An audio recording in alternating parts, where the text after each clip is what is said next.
कि जब भी एक कपल को प्रेगनेंसी की न्यूज मिलती है तो साथ ही साथ दो पॉइंट्स ऑफ कंसर्न होते हैं। एक तो उस कपल का कंसर्न होता है कि डिलीवरी नॉर्मल होगी या सी सेक्शन होगा। बेबी शावर्स का ट्रेंड है, फिर आपने बिफोर द डिलीवरी जो है वो बेबी की शॉपिंग बहुत ज्यादा करनी होती है, तो उस पॉइंट का कंसर्न होता है कि पता हो कि जेंडर बॉय है या गर्ल है, सो दैट उस हिसाब से शॉपिंग की जाए। बेबी बॉय होता है जिन खवातीन का, उनको नोजिया, वॉमिटिंग यानी मतली, कै, उल्टी जो है वो बहुत कम होती है। आपने ये देखा होगा कि बहुत सी खवातीन ऐसी होती है कि जो के प्रेगनेंसी में बहुत चिड़चिड़ी हो जाती हैं, और कुछ खवातीन ऐसी होती हैं जो बहुत ही ज्यादा कूल एंड काम हो जाती हैं। कि 40 वीक्स जिनके क्रॉस हो जाते हैं वो मोस्टली लड़कियां होती हैं, लेकिन जब बेबी बॉयज होते हैं तो वो 40 वीक से पहले पहले ऑटोमेटिकली लेबर भी स्टार्ट हो जाती है। अगर आपको अभी तक अपना जेंडर मालूम नहीं है और आप ये जानना चाहती हैं कि आपका होने वाला बच्चा बेटा है, तो ये वीडियो आपके लिए है, बिकॉज कैटेगोरिकली मैं इस वीडियो में आपको एक्सप्लेन करूंगी वो सिम्टम्स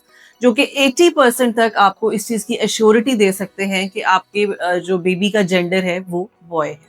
मैं हूं डॉक्टर सादिया मुमताज और आप देख रहे हैं गायनी टॉक्स। आपने अक्सर ये देखा है कि जब भी एक कपल को प्रेगनेंसी की न्यूज मिलती है तो साथ ही साथ दो पॉइंट्स ऑफ कंसर्न होते हैं। एक तो उस कपल का कंसर्न होता है कि डिलीवरी नॉर्मल होगी या सी सेक्शन होगा, और सेकेंडली ये कि जेंडर बेबी बॉय होगा या बेबी गर्ल होगा। मैं अक्सर जब भी ऐसे पेशेंट्स मेरे पास आते हैं तो मैं उनकी मोड ऑफ डिलीवरी पे जरूर ये काउंसलिंग करती हूँ कि अभी इस वक्त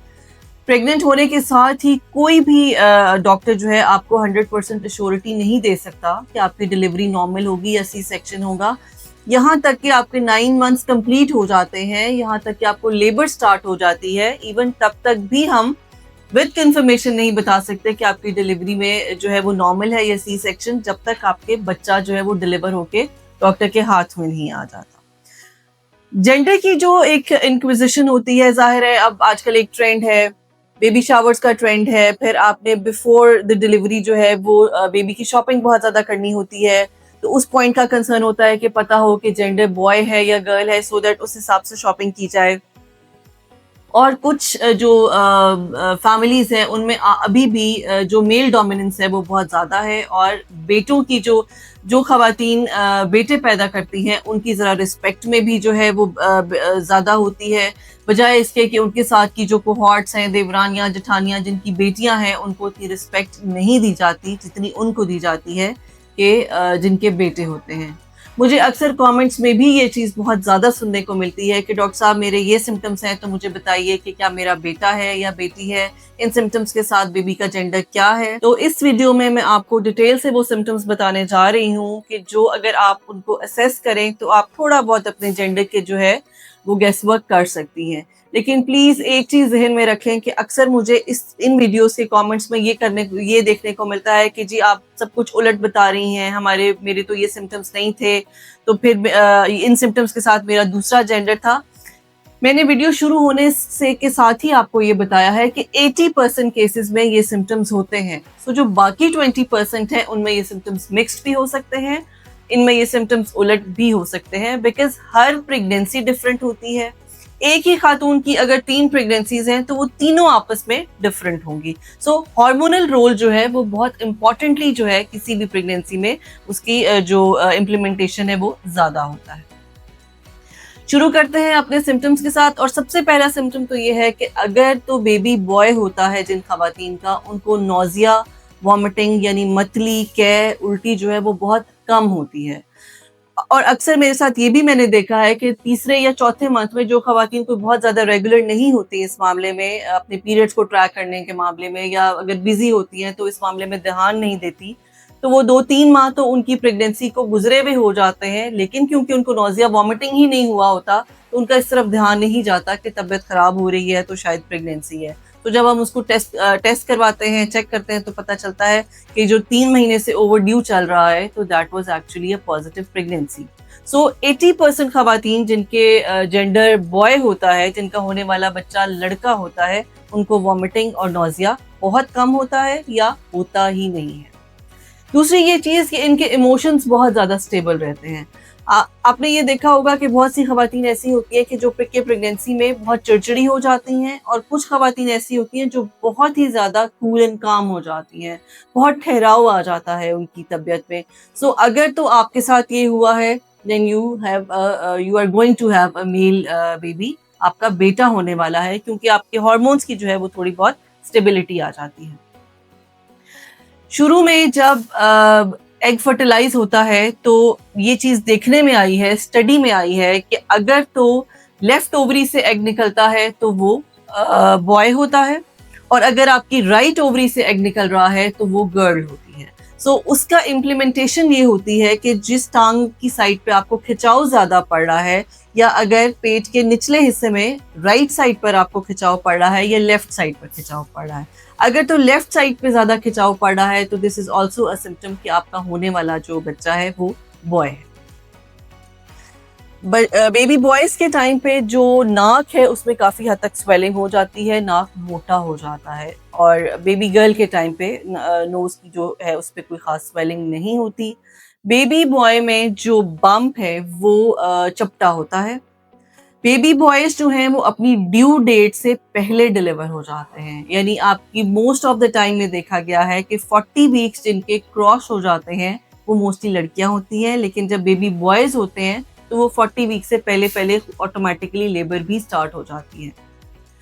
अक्सर आपने ये देखा है कि प्रेगनेंसी के दौरान छाइयाँ पड़ जाती हैं, स्किन डार्क हो जाती है, बाल गिरने लग जाते हैं, चेहरे पे बाल आ जाते हैं, गर्दन का पिछला हिस्सा जो है वो बहुत ज़्यादा डार्क हो जाता है,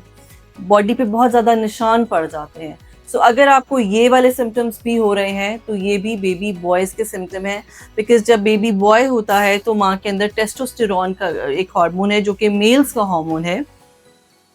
उसकी अमाउंट बढ़ जाती है। तो जब टेस्टोस्टेरोन की अमाउंट बढ़ जाती है तो मेल्स के जितने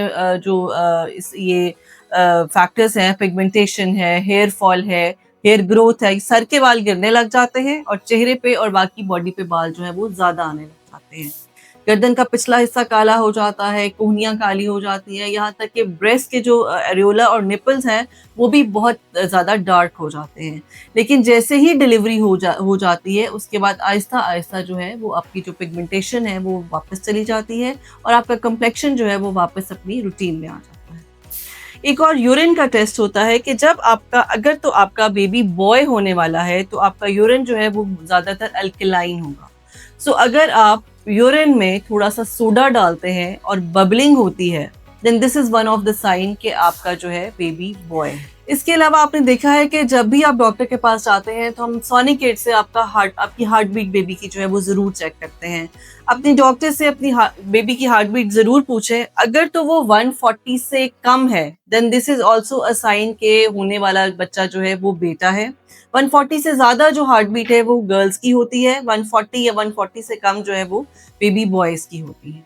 इसके अलावा कुछ और मिथ्स जरूर हैं जिनको रिलेट किया जाता है बेबी जेंडर के साथ, जिसमें बेली बटन की शेप है या जो पेट की लाइन है उसके साथ किया जाता है, और कुछ ऐसी आदात है उनके साथ किया जाता है। उन पे मैं ज्यादा फोकस और एम्फेसाइज इसलिए नहीं करूंगी कि वो सब मिथ्स हैं। ये जो भी मैंने आपको ये चीजें बताई हैं ये साइंटिफिकली प्रूवन है इन 80% ऑफ केसेस, और इसमें कोई भी जो है कोई मफरूजा जो है बीच में ऐड नहीं हुआ। लेकिन फिर वही बात करूंगी कि जैसे कहा, बहुत से लोग कहते हैं कि जी हमारे साइन एंड सिम्टम्स तो इससे बिल्कुल ऑपोजिट थे, लेकिन हमारा जो जेंडर था वो था जो आप बता रही हैं। सो ये सब कुछ जो है वो कोइंसिडेंटल होता है। इन द एंड 100% जो है आपको बेबी का जेंडर तभी पता चलता है जब बेबी डिलीवर हो जाता है, क्योंकि 5% चांसेस जो है मिस्टेक के in knowing the gender scan में भी मौजूद होते हैं। जो बहुत बेस्ट नॉलेजिस्ट होते हैं वो आपको 99% जो है वो गारंटीड बता सकते हैं, लेकिन अल्ट्रासाउंड में भी कई दफ़ा इस तरह होता है कि कई दफ़ा बेबी की पोजीशन ऐसे होती है, कई दफ़ा जो है फीमेल बेबी होता है लेकिन जो अम्बिलिकल कॉर्ड है वो लेग्स के दरमियान में बॉल के शेप में मौजूद होती है, तो वो एक इस तरह से लगता है कि जैसे शायद बॉय है, वो बॉय का स्क्रॉटम नजर आने लग जाता है, इसलिए जेंडर जो है वो कई दफा बाय मिस्टेकनली बता दिया जाता है। So best knowledges with best machines आपको 99% जो है वो जेंडर जो है वो एक्चुअल में बता सकते हैं, लेकिन 100% आपके बेबी का जेंडर क्या है ये आपको डिलीवरी के बाद ही पता चलता है। और अक्सर ये भी कहा जाता है कि जी ये गैब का इल्म है, ये नहीं बताना चाहिए, ये अल्लाह ताला का छुपा राज होता है। ये सब चीज़ें थोड़ी सी ऑफ द बीट है। अल्लाह ताला ने हमें एक इल्म दिया है, अल्लाह ताला ने हमें उस इल्म को इम्प्लीफाई करने के लिए भी हमें जो है वो इजाज़त दी है। सो अगर हमें एक चीज का इल्म है तो हम उसको जरूर जो है वो इम्प्लीमेंट कर सकते हैं। सो अगर आप अपने बेबी का जेंडर जानना चाहती हैं, 100% कंफर्म जानना चाहती हैं, तो 5th मंथ में एनॉमली स्कैन में आपको ऑलमोस्ट 99 to 100% जो है अपने बेबी के जेंडर के बारे में इंफॉर्मेशन मिल सकती है।